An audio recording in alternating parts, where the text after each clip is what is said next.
રાજકોટમાં fire NOC અને BU permission વગરની શાળાઓ પર તવાઈ 30 મેથી અત્યાર સુધીમાં 100 જેટલી શાળાઓ સીલ કરવામાં આવી છે। ફાયર વિભાગની કાર્યવાહીથી શાળા સંચાલકોમાં રોષ જોવા મળ્યો છે। શાળાના સીલ ખોલાવવા શાળા સંચાલકોમાં દોડધામ થઈ છે। શાળા સંચાલકોએ આરએમસી કચેરીએ પહોંચીને સીલ ખોલાવવા માટે રજૂઆત કરી છે। ફાયર સિસ્ટમ ફિટ કરવા તૈયાર છીએ, પણ સીલ ખુલે તો કામગીરી થાય તેવું શાળા સંચાલકો કહી રહ્યા છે। શાળા પરના ડોમ ઇમ્પેક્ટ ફી ભરીને કાયદેસર કર્યા છે તેવું પણ શાળા સંચાલકો કહી રહ્યા છે। સમગ્ર મામલે આરએમસી કમિશનર દેવાંગ દેસાઈએ પ્રતિક્રિયા આપી છે। જે શાળાઓ પાસે ફાયર એનઓસી નહોતું તેવી શાળાઓ સીલ કરી દીધી છે તેવું દેવાંગ દેસાઈએ કીધું। ફાયર એનઓસી હશે તો જ સીલ ખુલશે। હાલ સરકાર તરફથી સૂચના નથી। જીડીસીઆરના પાસાને આધારે ડોમ મામલે તપાસ બાદ નિર્ણય લઈશું। શાળામાં ડોમ મામલે ટીપી શાખા સ્થળ તપાસ બાદ નિર્ણય લેશે। રાજકોટમાં 100 થી વધુ શાળાઓ છે તે સીલ મારી દેવામાં આવ્યા છે। અત્યારે હું આ દ્રશ્યો રાજકોટને તમામ શાળા સંચાલક મંડળ અહીંયા રજૂઆત કરવા પહોંચ્યા છે। ત્યારે ડીવી મહેતા સાહેબ આપણી સાથે છે। મહેતા સાહેબ, શું કહેશો? 100 થી વધુ શાળાઓ સીલ કરી દેવામાં આવી છે, મુખ્ય મુદ્દો શું અને રજૂઆત શું? સૌથી પ્રથમ તો આ દુર્ઘટનામાં જે મૃતકો છે એમના પરિવારને અમે દિલસોજી પાઠવી છે। સ્વનિર્ભર શાળા સંચાલક મંડળ આ દુર્ઘટનાની પરિસ્થિતિમાં આ પરિવારની સાથે સંવેદના છે એ શેર કરે છે, અને અમે પણ આ જે બનાવ છે એના માટે ખૂબ જ દુઃખ અને ગ્લાનિ છે।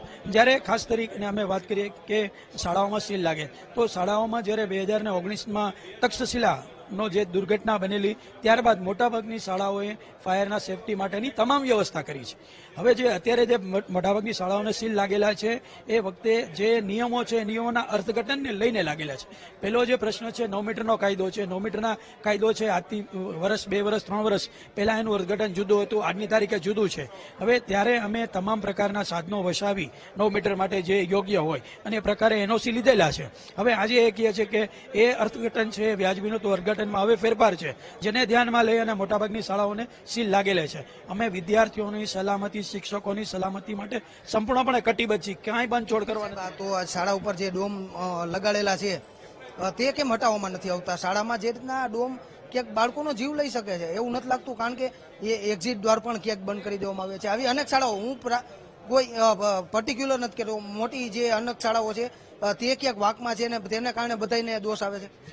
લોક એવું નથી, કેસ ટુ કેસ આપણે વાત કરવી પડે કે કોઈ શાળા છે એનો ડોમ છે એને ઇમ્પેક્ટ ફીમાં મંજૂર કરેલો છે, તો ઇમ્પેક્ટ ફીમાં મંજૂર થયેલો ડોમ છે ને હટાવો કે ન હટાવો એને તંત્ર છે એને માર્ગદર્શન આપવું પડે। હા, જ્યાં ઇમ્પેક્ટ ફીમાં નથી, જ્યાં જોખમી ડોમ છે એ ડોમ 100% હટાવવો જોઈએ, એ બાબતમાં અમે સંપૂર્ણપણે તંત્રની સાથે છીએ। અમે તંત્રને સહયોગ પૂરો આપવા માંગીએ છીએ। અમે ફક્ત આ પ્રક્રિયા છે એ ઝડપી બને, પ્રક્રિયા છે વ્યવહારુ બને, એના માટે અમે આગ્રહ રાખીએ છીએ કે આજે કોઈ પણ શાળામાં માનો કે ફાયરની પૂરી સિસ્ટમ છે, હવે એનું એલાર્મ છે બગડી ગયું છે તો એલાર્મ જે છે એ રિપેર કરવામાં અડધો કલાક લાગે, પણ એના હિસાબે પણ સીલ લાગી અને એને પણ 4-5 દિવસથી શાળા બંધ કરવામાં આવેલી। એવા સંજોગોમાં પ્રેક્ટિકલ એપ્રોચ જો તંત્ર દ્વારા અપનાવવામાં આવે, અમે ક્યાંય ફરી એક વખત વિદ્યાર્થીઓની સલામતી સાથે બાંધછોડ કરવા નથી માંગતા। શાળા સંચાલક મંડળ આ બાબતમાં સંપૂર્ણપણે કટિબદ્ધ છે, અને અમે પણ દર વર્ષે શાળામાં 1 સપ્તાહ એ મારી શાળા સલામત શાળા એવું અમે સપ્તાહ અમે છે એ ઉજવવાના છીએ, જેમાં ફક્ત ફાયરની સેફટી નહીં પણ તમામ પ્રકારની સેફટી છે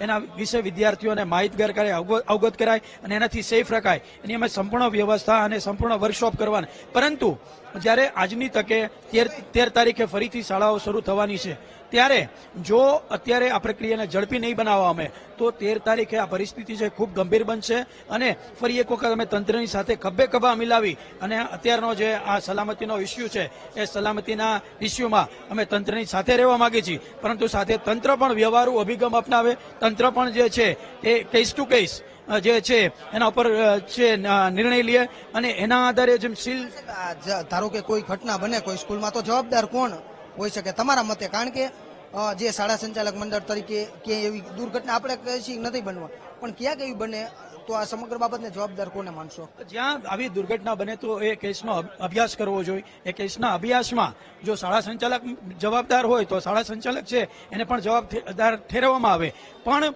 એ કેસ ટુ કેસ વાત કરવી પડે કે ક્યાંય કોઈ જગ્યાએ જે દુર્ઘટના બની છે જેમાં શાળા સંચાલકે પૂરી સેફટી લીધી છે। આપણે પણ જોઈ છે કે ઘણી જગ્યાએ તમામ પ્રકારની તકેદારી હોવા છતાં પણ દુર્ઘટના બને છે. તો આમ આપણે કોઈ કેસ છે કેસને આપણે ધ્યાનમાં લેવો જોઈએ. હા, એમાં શાળા સંચાલકની બેદરકારી છે એ સાબિત થતી હોય તો એને શાળા સંચાલકને પણ જવાબદારી